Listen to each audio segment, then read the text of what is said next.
السلام علیکم ورحمۃ اللہ وبرکاتہ۔ الحمدللہ رب العالمین والعاقبۃ للمتقین ولا عدوان الا علی الظالمین، واشهد ان لا الہ الا اللہ وحدہ لا شریک لہ، واشهد ان محمدا عبدہ ورسولہ، صلوات اللہ وسلامہ علیہ وعلی آلہ وعلی اصحابہ ومن اہتدی بہدیہ واستنى بسنتہ الی یوم الدین، وبعد۔ معزز ناظرین و مشاہدین، ایک لمبے عرصے کے بعد قیامت کی ایک بڑی نشانی لے کر کے میں آپ لوگوں کے سامنے حاضر ہوا ہوں۔ اس سے پہلے جس بڑی نشانی کا تذکرہ کیا گیا تھا اس کا تعلق دجال سے تھا۔ یہ قیامت کی دوسری بڑی نشانی آج ہم آپ کے سامنے بیان کرنے کی کوشش کریں گے، اور وہ بڑی نشانی ہے عیسیٰ علیہ السلام کا نزول اور آپ کا آسمان سے دنیا میں آنا۔ یہ قیامت کی دوسری بڑی نشانی ہے۔ اس کے تعلق سے 50 سے زیادہ حدیثیں پائی جاتی ہیں۔ کچھ حدیثیں صحیح بخاری کے اندر ہیں، تو کچھ صحیح مسلم کے اندر، تو کچھ جو سنن کی کتابیں ہیں ان کے اندر ہیں، تو کچھ مسانید وغیرہ کے اندر پائی جاتی ہیں۔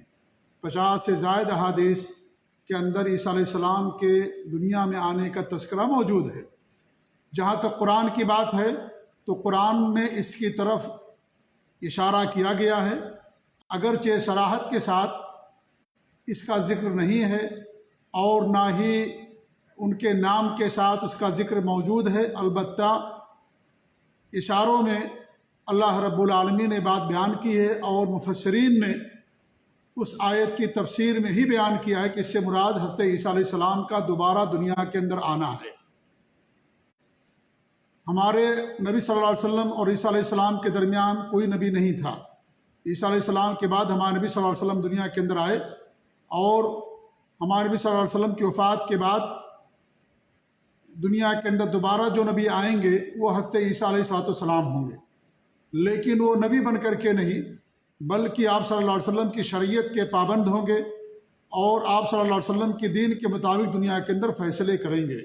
آئیے قرآن کی آیت ہم پڑھتے ہیں، جس آیت کے اندر اللہ رب العالمین نے عیسیٰ علیہ السلام کے دنیا میں آنے کی طرف اشارہ کیا ہے، اور مفسرین نے اس کی تعریف بیان کیا ہے اس کی تفسیر میں کہ اس سے مراد عیسیٰ علیہ السلام کا نزول ہے۔ اللہ تعالیٰ کا ارشاد ہے، اعوذ باللہ من الشیطان الرجیم، بسم اللہ الرحمن الرحیم۔ یہ سورہ زخرف کی آیت نمبر 61 ہے۔ وَإِنَّهُ لَعِلْمٌ لِلسَّاعَةِ فَلَا تَمْتَرُنَّ بِهَا وَاتَّبِعُونِ هَذَا صِرَاطٌ مُسْتَقِيمٌ۔ بے شک عیسیٰ علیہ السلام کا نزول قیامت کی ایک نشانی ہے، لہذا تم قیامت میں شک نہ کرو، میری پیروی کر لو، یہی سیدھا دین ہے۔ وَإِنَّهُ لَعِلْمٌ لِلسَّاعَةِ، ہو کی ہوا کی ضمیر کس کی طرف ہے؟ اس کے بارے میں عبداللہ بن عباس رضی اللہ عنہ فرماتے ہیں کہ اس سے مراد عیسیٰ علیہ السلام کا نزول ہے، اور اکثر مفسرین کے نزدیک یہی معنی بیان کیا گیا، جیسے قتادہ ہیں، حسن ہیں، مجاہد ہیں، اکرمہ، ابو العالیہ اور دیگر مفسرین ہیں۔ ان مفسرین نے ہی بیان کیا ہے کہ یہاں پر جو ہوا کی ضمیر ہے وہ عیسیٰ علیہ السلام کی طرف لوٹتی ہے۔ اس سے معلوم ہوا کہ عیسیٰ علیہ السلام یہ قیامت کی نشانیوں میں سے ایک نشانی ہیں۔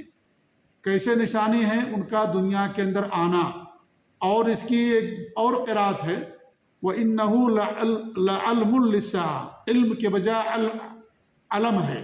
علم کہتے ہیں نشانی کو، یا جھنڈے کو کہا جاتا ہے۔ علم جو ہے جھنڈے کو کہا جاتا ہے، نشانی کو کہا جاتا ہے۔ تو وَإِنَّهُ لَعِلْمٌ لِلسَّاعَةِ، یہ تو قرات ایک یہ ہے، اور دوسری قرات یہ بھی ہے کہ وَإِنَّهُ لَعِلْمٌ لِلسَّاعَةِ، لَعِلْمٌ لِلسَّاعَةِ، کہ حضرت عیسیٰ علیہ السلام کیا ہے؟ یہ قیامت کی نشانیوں میں سے ایک نشانی ہے۔ تو اس آیت کریمہ سے معلوم ہوا کہ عیسیٰ علیہ السلام دوبارہ دنیا کے اندر آئیں گے، اور یہ مہدی علیہ السلام کے زمانے میں آئیں گے، جیسا کہ اس سے پہلے غالباً اس کا ذکر کیا میں نے، جب مہدی علیہ السلام کا تذکرہ ہوا تھا تو اس میں بات بتائی گئی تھی کہ مہدی علیہ السلام کے زمانے میں عیسیٰ علیہ السلام آئیں گے، اتریں گے، اور مہدی علیہ السلام کے پیچھے ہی نماز پڑھیں گے، ان کی امامت میں، اور ان کی اقتداء کریں گے۔ قرآن میں ایک تھوڑی دیر کے لیے ہم مان ہی لیتے ہیں کہ قرآن کریم میں حضرت عیسیٰ علیہ السلام کے نزول کا ذکر نہیں ہے، تو اس کا مطلب یہ نہیں ہے کہ ہم اس پر ایمان نہ لائیں۔ قرآن میں گرچہ ذکر نہیں کیا گیا ہے، اگر مان لیں تھوڑی دیر کے لیے،